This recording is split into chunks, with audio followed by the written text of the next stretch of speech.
Hello दोस्तों, आप लोग कैसे हो। आई होप आप लोग अच्छे होंगे और अच्छी तरीके से पढ़ाई भी कर रहे होंगे। आज जो है कि समावेशी शिक्षा, आज हम लोग इंक्लूसिव एजुकेशन शुरू करेंगे और इसका फर्स्ट यूनिट शुरू कर रहे हैं।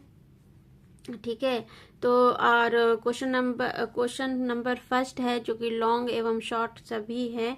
ठीक है, इसमें तो क्वेश्चन नंबर 1 है कि समावेशी शिक्षा का अर्थ स्पष्ट करते हुए इसे परिभाषित कीजिए। ठीक है,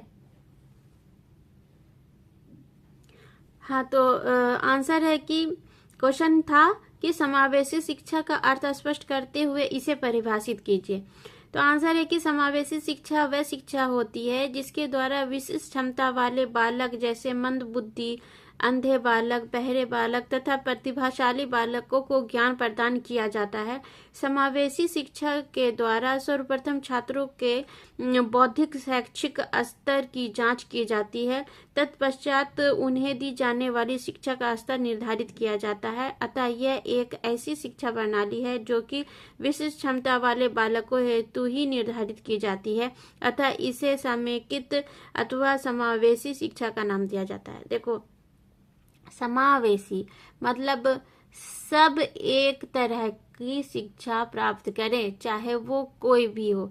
ठीक है, यानी कि मंद बुद्धि मेन जो इसमें जो समावेशी शिक्षा मतलब होता है कि जो मंद बुद्धि है, अंधे हैं, बालक हैं, बहरे बालक हैं या प्रतिभाशाली बालक हैं, उन सबको जो शिक्षा दी जाती है वही समावेशी शिक्षा होता है। समावेशी शिक्षा जो है कि सर्वप्रथम छात्रों के बौद्धिक स्तर की जांच करती है। ठीक है, समावेशी शिक्षा के द्वारा क्या किया जाता है कि जो बच्चों की जो बौद्धिक स्तर है, किस तरह का उनका आईक्यू लेवल है, उसको जो है कि जांच करता है और उसके बाद फिर बच्चों के शैक्षिक स्तर को निर्धारित करता है कि कौन बच्चा किस लेवल का है। ठीक है, आईक्यू लेवल जान जाता है, उसके बाद उस स्तर को जानने के बाद उसके बाद फिर उसकी शिक्षा की व्यवस्था की जाती है। ठीक है, जो कि विशिष्ट क्षमता वाले बालकों हेतु निर्धारित की जाती है। ठीक है, जो विशिष्ट बालक हैं उनके द्वारा शिक्षा निर्धारित की जाती है। अतः ऐसे समेकित अथवा समावेशी शिक्षा अच्छा और इसी को जो है कि समावेशी या समेकित शिक्षा भी कहा जाता है। मानव संसाधन विकास मंत्रालय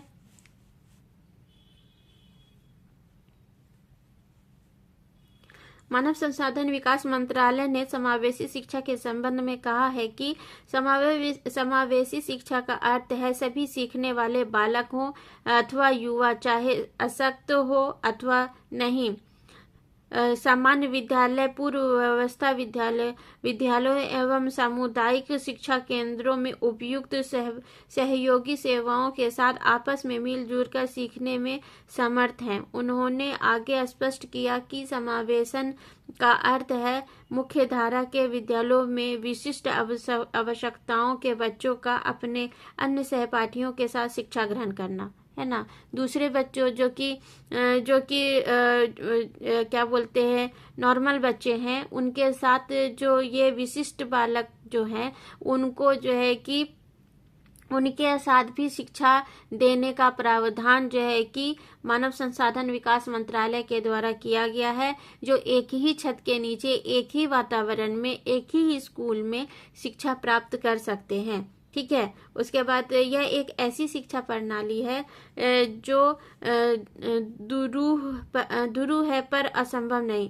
मतलब इस तरह से इन सब को जो शिक्षा में लोग जल्दी शामिल नहीं करते हैं, लेकिन ये संभव नहीं है लेकिन संभव है। दुरूह का मतलब यहाँ पर असंभव हो गया, लेकिन संभव भी है, क्योंकि ये मतलब ऐसा भी नहीं है कि नहीं हो सकता है। कहीं ना कहीं हम लोग प्रयास करेंगे, कोशिश करेंगे और ये सब होगा कि इन सब बच्चों को भी इन नॉर्मल बच्चों के साथ पढ़ने लिखने का मौका दिया जाएगा और वो भी अच्छे से पढ़ सकते हैं। ठीक है, यह एक ऐसी शिक्षा प्रणाली है जो हो तो गया। उमा तुली के अनुसार समावेशन एक प्रक्रिया है जिसमें विद्यालय बालकों की दैनिक संवेगात्मक तथा सीखने की आवश्यकताओं को पूरा करने के लिए अपने संसाधनों का विस्तार करता है।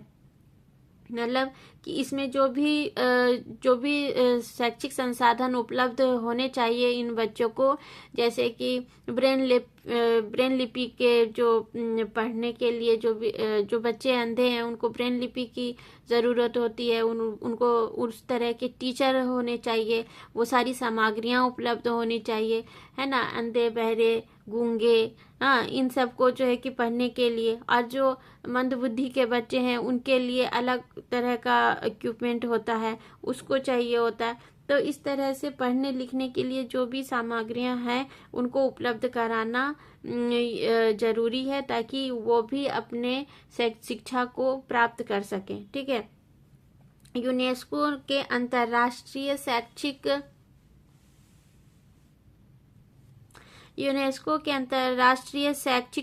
अंतर्राष्ट्रीय शैक्षिक सम्मेलन जनेवा 2008 में समावेशी शिक्षा पर 10 प्रश्न अति संवेदनशील एवं सीमांत समूह, ये जो है समावेशी शिक्षा पर 10 प्रश्न अति संवेदनशील एवं सीमांत समूह संबंधी वार्ता में अपने विचार इस प्रकार दिए। क्या दिया कि समावेशी शिक्षा अधिगमकर्ताओं के गुणात्मक शिक्षा के मौलिक अधिकार पर आधारित है, जो आधारभूत शैक्षिक आवश्यकताओं की पूर्ति करके जीवन को समृद्ध बनाती है। अति संवेदनशील एवं सीमांत समूहों को दृष्टिगत रखते हुए यह प्रत्येक व्यक्ति की क्षमता का पूर्ण विकास करती है।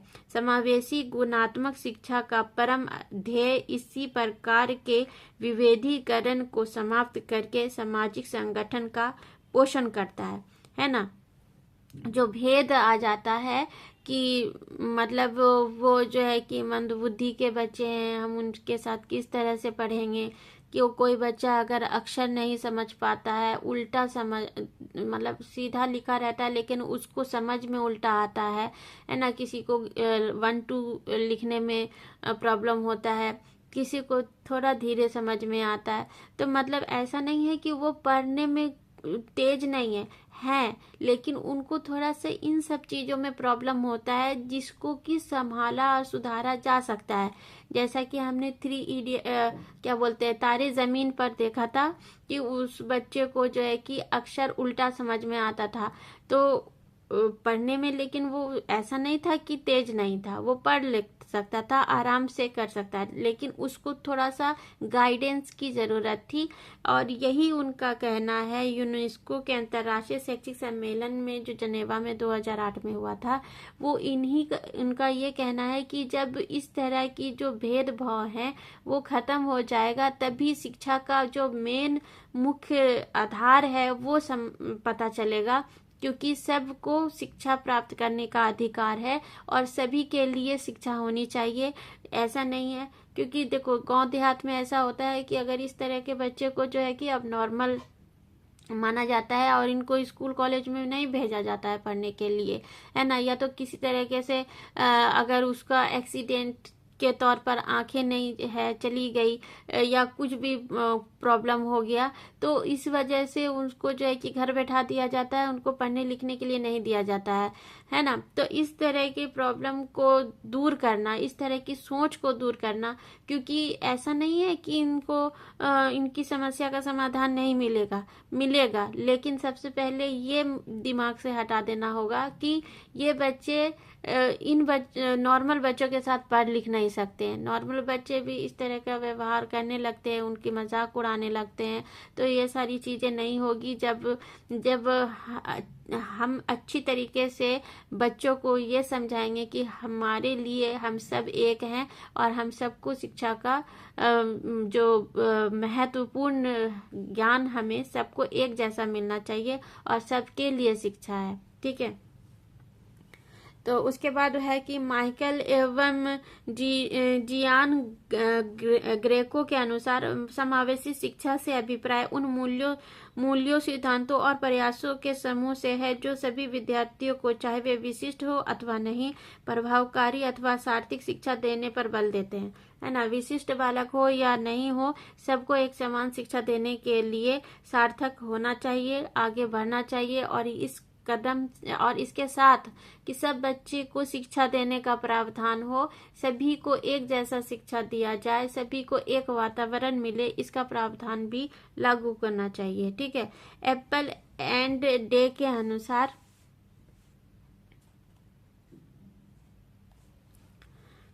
सामान्य बच्चों और विशिष्ट बच्चों की शैक्षिक आवश्यकताओं के संक्रमण और मेल को समावेशी शिक्षा के नाम से अभिहित किया गया है ताकि सभी बच्चों के लिए समान विद्यालयों में शिक्षा देने हेतु एक ही पाठ्यक्रम हो।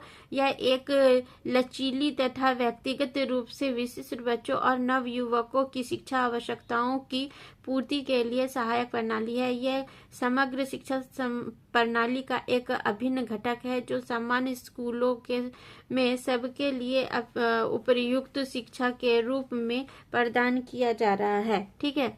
मतलब वही है कि सभी को एक ही वातावरण, एक ही छत के नीचे, एक ही स्कूल के क्लासरूम में बैठ करके पढ़ने का समान अधिकार मिलना चाहिए, चाहे वो विशिष्ट बालक हो या सामान्य बालक हो। सबको शिक्षा एक ही तरह का देना चाहिए ताकि किसी के अंदर कोई भी भेदभाव ना रहे। ठीक है। और इसके चलते जब हम इस तरह की शिक्षा का निर्माण करेंगे तो इससे क्या होगा कि एक तो भेदभाव तो दूर होगा ही, उसके साथ साथ जो इस तरह के जो बच्चे हैं उनको आगे चल करके उनकी करियर के रूप में उनको ज़्यादा सहायता मिल सकती है, क्योंकि नॉर्मल बच्चे तो कुछ भी कर लेंगे, लेकिन इन बच्चों को अगर इस तरह का माहौल नहीं मिलेगा तो ये हमेशा अपने अंदर किसी न किसी तरह से गिल्ट महसूस करते रहते हैं। ये बच्चे बहुत अच्छे और बहुत इंटेलिजेंट होते हैं, लेकिन अगर इनको इस तरह का वातावरण मिले तो ये और भी ज़्यादा अच्छा कर सकते हैं। ठीक है। तो इसीलिए एक ही वातावरण में बच्चों को शिक्षा का प्रावधान देने की जो है कि संभावना है और ये दिया भी जा रहा है ताकि और भी बच्चे लोगों को और उनके फैमिली के मेंबर्स को ये जागरूकता लाई जाए ताकि सभी को एक तरह का वातावरण मिले और सभी एक तरह की शिक्षा प्राप्त करें। ठीक है। एम मैनी बन्नार के अनुसार समावेशी शिक्षा उस नीति तथा प्रक्रिया का परिपालन है जो सब बच्चों को सभी कार्यक्रमों में भाग लेने के लिए अनुमति देती है।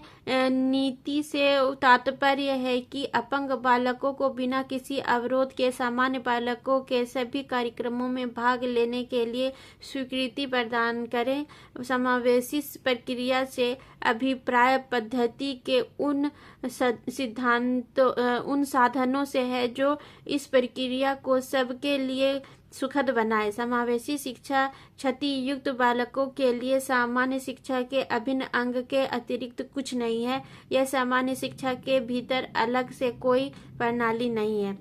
इनका कहना यह है एम मैनी बन्नार के अनुसार कि जो अपंग बच्चे हैं उनको भी नॉर्मल बच्चों के साथ शिक्षा कार्यक्रम जो स्कूल कॉलेज में जो भी सांस्कृतिक कार्यक्रम होते हैं या कोई भी जो ओकेजन फेस्टिवल्स वगैरह बनाए जाते हैं उसमें जो है कि समान तौर पर उनको भी कार्यक्रम में भाग लेने का अवसर दिया जाए ताकि वो भी अपना प्रतिभा दिखा सकें और वो भी अपने आप को इन कार्यक्रमों का एक अंग मान सकें।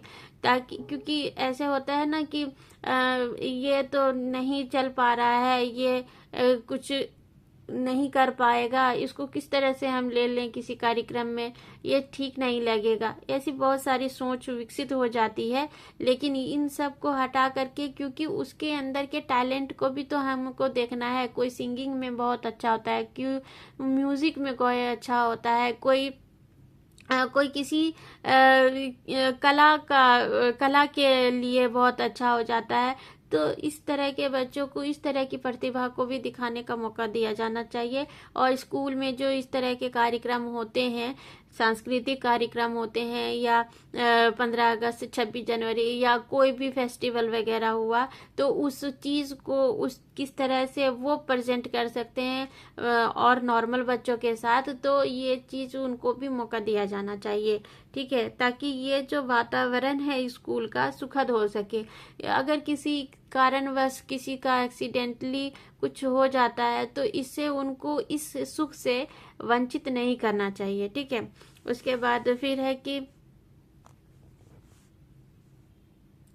समावेशी शिक्षा अलगाव से बिल्कुल भिन्न है। पृथक्करण का अर्थ है अलग करना, मतलब पृथकीकरण का क्या मतलब होता है, अलग करना। ठीक है, कुछ समय पहले विशिष्ट बालकों हेतु पृथक विद्यालय खोले गए थे। अलगाव मानव मूल्यों का विरोधी है। इससे बच्चों में नकारात्मक एवं हीन भावना का विकास होता है। ये अपने आप को समाज से अलग महसूस करते हैं। अशक्त बालकों को शिक्षा हेतु किए गए विशेष प्रयास व प्रावधान से इतना फायदा नहीं हो पाया जितना होना चाहिए था। संवेगात्मक, सृजनात्मक एवं सामाजिक विकास और स्वीकृति के दृष्टिकोण से ये बालक पीछे ही रह गए।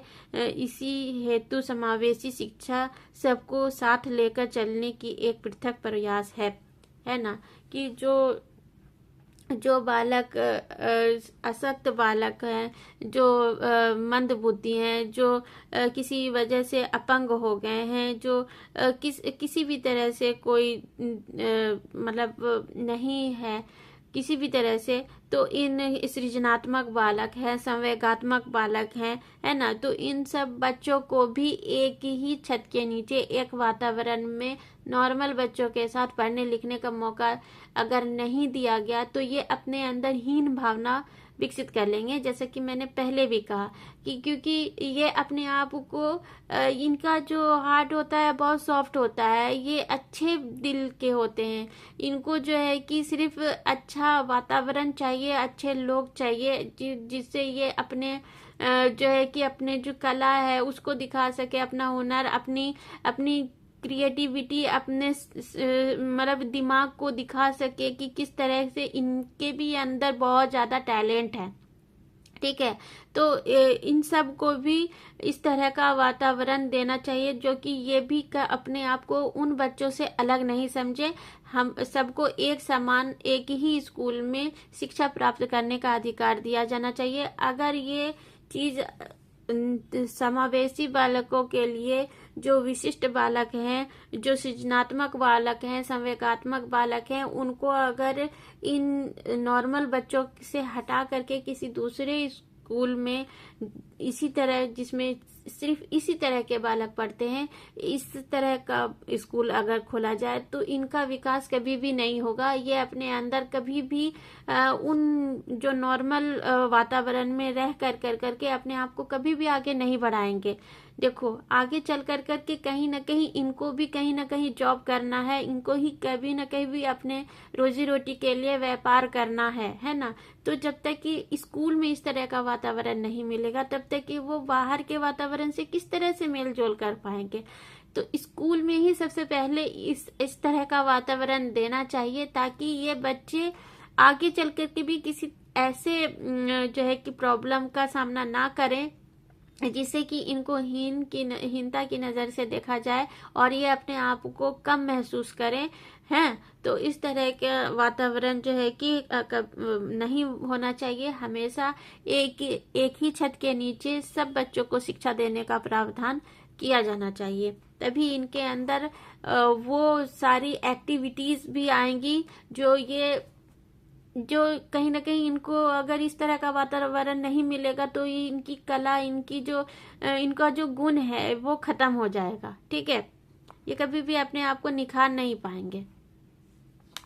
उसके बाद फिर है कि जनसंख्या विस्फोट होने से विद्यालयों में छात्रों की विभिन्नताओं में भी वृद्धि हुई है। ये विभिन्नताएं शारीरिक, मानसिक, बौद्धिक, संवेगात्मक, सामाजिक आदि दिखाई देती है। इन विभिन्नताओं को स्वीकार करना, प्रत्येक छात्र को उसकी आवश्यकताओं के अनुसार शिक्षा के अवसर प्रदान करना ही समावेशी शिक्षा है। देखो, इतना ज़्यादा जो जनसंख्या बढ़ता जा रहा है, उसके अनुसार विद्यालय में भी छात्रों की बहुत सारी विभिन्नताएं देखने को मिलती है, जिसमें से कोई शारीरिक रूप से, कुछ मानसिक रूप से, कुछ बौद्धिक रूप से, कुछ संवेगात्मक रूप से, तो कोई सामाजिक रूप से भिन्न है। ठीक है, तो इन सब को भी हमको लेकर के चलना है, क्योंकि ऐसा थोड़ी ना कि हम इनको छोड़ देंगे। शिक्षा तो पाना सबका हक है, सबका अधिकार है, तो इसीलिए हम इन सब को एक साथ लेकर के चलना ही समावेशी शिक्षा का मेन आधार है, मेन मुख्य कर्तव्य भी है। और ये सारी चीजें होंगी तभी आगे चल करके ये बच्चे भी अपने आप को उस तरह का मतलब कि अपंग नहीं समझेंगे, क्योंकि अगर समाज ही इनको उस तरह का वातावरण देगा, कोई बोल करके कर देता है कुछ, तो मतलब हर तरह का होता है ना लोग समाज में, आसपास में, स्कूल में, तो इस तरह का वातावरण नहीं पैदा हो, सबको एक समान अधिकार दिया जाए तभी होगा। अगर अलग कर दिया जाएगा तो ये हमेशा अपने आप को अलग ही समझने लगेंगे, कभी भी खुल करके अपने आप की कला, अपनी शौक को पूरा नहीं कर पाएंगे, अपने पैर पे नहीं खड़े हो पाएंगे, अपने शिक्षा को प्राप्त नहीं कर पाएंगे, वंचित रह जाएंगे। ठीक है, तो चलो आज के लिए इतना ही। आज ये जो है कि समावेशी शिक्षा यानी कि इंक्लूसिव एजुकेशन का फर्स्ट क्वेश्चन था, लॉन्ग क्वेश्चन, आज से ये शुरू हो गया है। तो चलिए आज के लिए इतना ही। आई थिंक आपको ये भी समझ में आया होगा अच्छे तरीके से। मेरी कोशिश यही रहती है कि आज आप लोगों को हर क्वेश्चन अच्छी तरीके से समझा सकूं और बता सकूं कि क्या है, इस क्वेश्चन का क्या मतलब है। ठीक है, तो आज के लिए इतना ही। आप लोगों ने अगर मेरे ज़ेनजी क्लासेस को अभी तक सब्सक्राइब नहीं किया है तो प्लीज़ सब्सक्राइब कीजिए और बेल आइकन दबा दीजिए, ताकि आने वाली ऑल नोटिफिकेशन आपको मिलती रहे टाइम पर। ठीक है, और मेरे प्लेलिस्ट पे समावेशी शिक्षा की भी फाइल्स हैं, आप जाकर के देख सकते हैं। साइको की जो फाइल होती है, इतनी मोटी फाइल होती है, वो भी डाली हुई है, वो भी आप जाकर करके देख सकते हैं। ठीक है, तो चलिए आज के लिए इतना ही। मिलते हैं फिर नेक्स्ट क्वेश्चन में। तब तक के लिए take care, have a nice day. अपना और अपने फैमिली का बहुत बहुत ख्याल रखिएगा।